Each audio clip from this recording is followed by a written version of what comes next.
Hello, Concordia OT graduate students. I'm Dr. Kyle Ross. I am your friendly neighborhood optometrist. I'm just going to put together a little 5-minute discussion for you guys on some basics about optometry and neuro-optometric rehab. So Jenna asked me to just chat briefly about a few bullet points. I'll hit that. First, I do a lot of lecturing at Concordia with the athletic trainers, the physician assistants, the nurse practitioners, you name it, I'm there doing a lot of eye stuff. So my background is I am an optometrist in Cedarburg. I have a practice called North Shore Eye Health and Wellness, and one of my areas of specialty is binocular vision rehabilitation, in particular with neuro-optometric rehabilitation. So I'm super stoked to hear that you guys are learning about this aspect of the importance of detecting vision issues in your post-TBI, brain injured, brain disease type patients. So first and foremost, I have my list here, briefly explain the difference between an optometrist and an ophthalmologist. We get this all the time. An optometrist, an OD, that's me. We are primary eye care physicians. So we handle everything nuts to bolts with the eye from all ages. We do not do open globe surgery. We do some eyelid procedures, we do some laser procedures, but no, we are not doing surgery. An ophthalmologist is an MD. They specialize in ophthalmological surgery. So cataract surgery, retinal surgery, intraocular injections, etc. Anything kind of inside the globe. So you can kind of think of this way, an optometrist is like a dentist versus an ophthalmologist is like an oral maxillofacial surgeon, right? Oftentimes when we talk about vision rehab, an optometrist is going to be your best friend.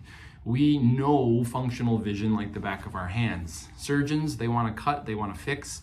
Functional vision is not their area of expertise. So every OT should have, a group of optometrists that they're working with frequently, no matter what. If we work with peds, if we work with adults, it's a great resource to have.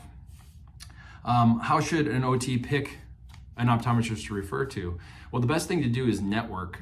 So depending upon your specialty, and there are lots within the OT community, you're going to be able to get to some continuing education classes, watch some lectures, right? Meet people. That's how I got connected with the majority of the OTs that I work with. It was lecturing at state conventions, regional, in-services, just getting out, meeting and greeting, sending letters, etc. Vision rehabilitation is not something that a lot of us do. So also being connected to things like the Neuro-Optometric Rehabilitation Association, NORA. This is a multidisciplinary association for rehab professionals. Optometrists have a big role in it, so do OTs, you name it across the board. If you're working with rehab, especially with neurovisual rehabilitation, it's a great association to be connected with. You can be a member, you can search, to find local doctors, etc. But the biggest thing I think is networking. Have an eye doctor you can call up, and even if they don't do neuro rehab, they're going to be able to reference you or refer you to someone who does do that.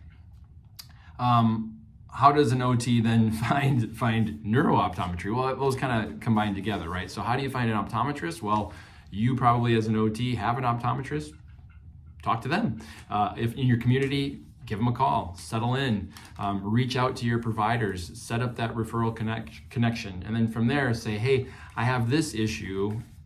Do you know any sort of optometrists who specialize in functional vision, who specialize in vision therapy, who specialize in neurovision rehabilitation? It gets more and more specific as you go, but your local connection is going to be able to open you up into further referral networks. At what point in time should you refer patients? Well, I'm of course, I'm a neuro-optometrist, right? So I'm of the ilk that you should refer all of your patients right away at the start of care. If you're suspecting vision issues, right, you should refer them to the specialist to get those vision issues diagnosed and to help coordinate and collaborate with you on your treatment plan. A lot of times, right, with brain injury, some aspect of vision is going to be affected. 80% of the brain has to deal with vision.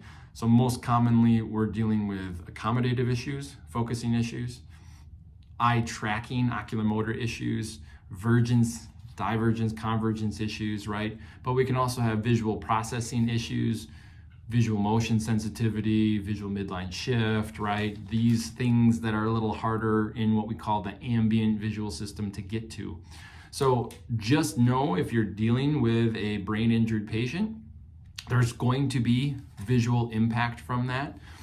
Setting them up with an optometric eval to look into these issues is very important. Oftentimes it's going to get overlooked.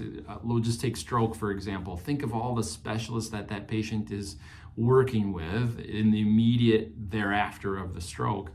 Vision is way down here. However, it can be really impactful to their quality of life. They may be trying to return to driving. They may have a visual field deficit. They may have visual neglect, and that can be preventing them from progressing in therapy. So the sooner they can get referred for optometric evaluation, the better. Now, you may not be able to refer them to a neuro-optometrist right away.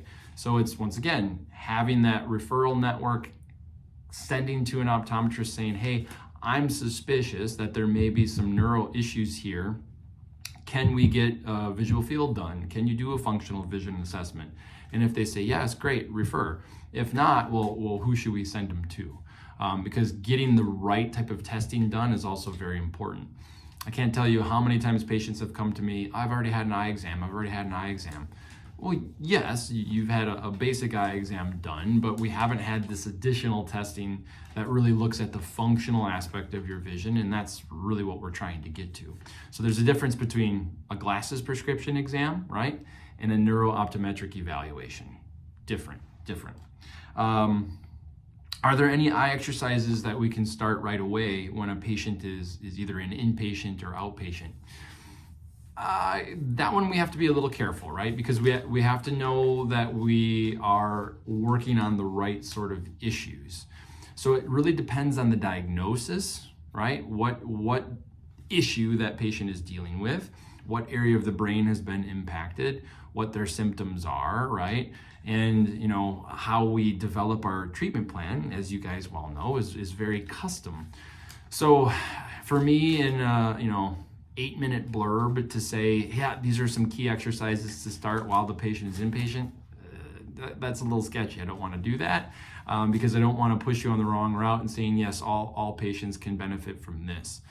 The key is we do want to have as quick as possible intervention. So once again, having that optometrist you can call up and say, hey, or shoot an email, this is what I got. What should I start them on? Here's what I want to do. What are your thoughts? That collaboration, the co-management of care is always beneficial.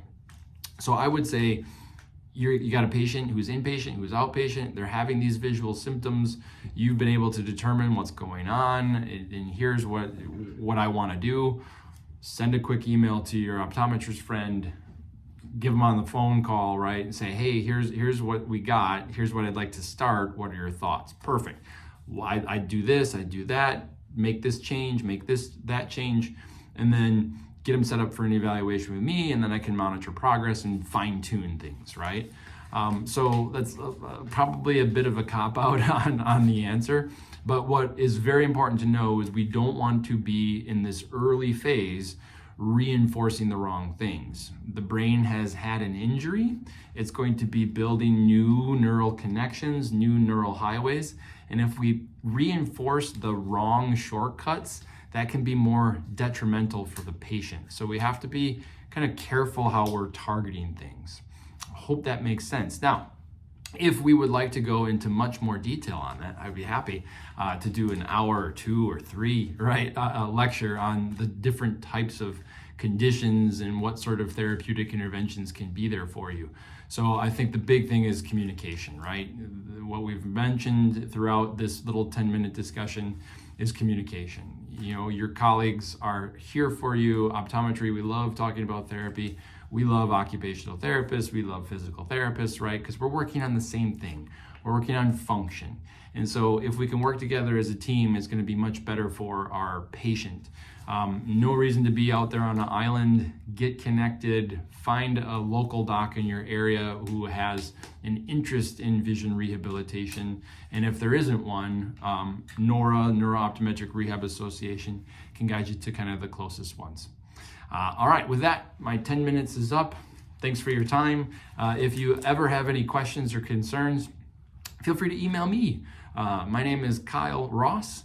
My email is Kyle, Kyle, .ross, ROSS, @northshore-i.com. Always be happy to meet you. Take care.